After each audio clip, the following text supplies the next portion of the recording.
Naam. Yung ano po yung batas, yung tumutukoy sa pangkalahatan kasi po sa pamayanan, connect sila sa pamahalaan. Kasi kung titingnan po natin, Dok, walang batas kung wala din siyang pamayanan. Anong magpapatupad ng batas, di po ba? So ibig sabihin connect po talaga siya kasi po kapag mayroon ng batas yung sa pangkalahatan yung hindi na nagkagulo-gulo, bawat isa alam nila yung mga karapatan nila. Kasi po dati po yung naga-work pa po ako, kung 'di ba mayroon po tayong public law at saka private law. So yung EO 51, so ano yung sa mga bata po yun, yung breastfeeding code, Executive Order 51. Tapos po kasi yung mga Doc, yung mga tawag dito, mga mall, lahat yan, wala pa noon yan. Kaya nilagay yung batas na yun para mapatupad ng mga mall o mga public establishment yung batas na pwedeng magpapadede yung mga nanay sa isang yung separate na lugar. Yun lang po, Dok. Salamat po.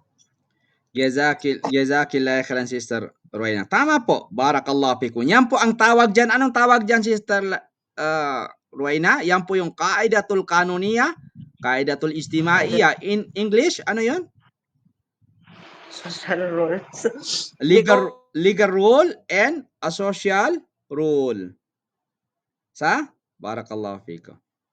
Okay, sino pa? Alam ba ninyo, ya ikhwani wa akhawati, there are a micronation in this world, especially inside the US. Alam ba niyo yan?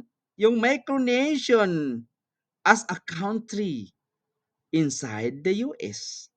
Sino nakakaalam yung small country sa inside the US? Tafaddal. Alam ba ninyo na may country na ang tao lang ay 37 people? Allahu Akbar. 37 people only. So there is a king, there's a queen, mga tao, there are a tao. There are people. Meron silang people. Anong pangalan ng micronations inside the US? Wag mo na yung micronation sa ibang bansa. Gusto ko inside the US mismo. No? Diyan sa buong US po, meron pong micronation yan na kinikilala ng UK na bilang kinikilala ng UN or UK, hindi ko alam kung nakilala na ba ng UN, nakalimutan ko. Pero UK, panahon ni Queen Elizabeth, kinilala niya na micronation yan. 37 people only. Hindi ko alam kung nadagdagan ngayon. Anong pangalan yan? Small countries inside the US. Hindi pa ninyo na alam?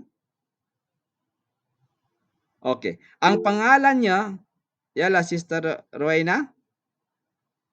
Anong pangalan? Sister Rowena? Okay. Sister Layla, tafaddali. Anong pangalan ng micronation o small country in US? Research ko lang, Doc. Republic of Molossia. Naam. Republic of Molossia in Nevada. In Nevada, naam. Pero, yes, not officially recognized by the US. Naam. Hindi siya official na recognized ng US. Pero recognized siya ng ibang bansa. United Nations. United Nations, na-recognize ng United Nations? Aha, inshallah makukuha natin yan sa state siya ng United Nations po. Kailan na-recognize siya ng United Nations? Yung Molossia. Sister. Kailan na-recognize? 1998. 1998. Opo, ni-recognize ng United Nations bilang country siya. Tama po ba? Masyaallah. So, country 37 people lang. Hindi ko alam kung nagdagdagan. I-research niyo, okay? Paki-type Sister Laila yung pangalan ng country, yung Micronesian na yan, yung small country na yan, inside the US. At marami pa dyan na iba na small country din. Pero yung iba hindi pa na-recognize. Okay, Republic of Molossia. Okay, bismillah. ولهذا كان القانون أسبق في الوجود تاريخيا من وجود الدولة. So ang batas mas nauna kaysa estado. Bago pa man lumitaw ang formal na estado, umiiral na ang batas sa mga lipunang sinauna gaya ng angkan, tribu at sistemang feudal. Ang mga panuntunang ito ay ginagamit upang ayusin ang ugnayan ng tao at maiwasan ang kaguluhan.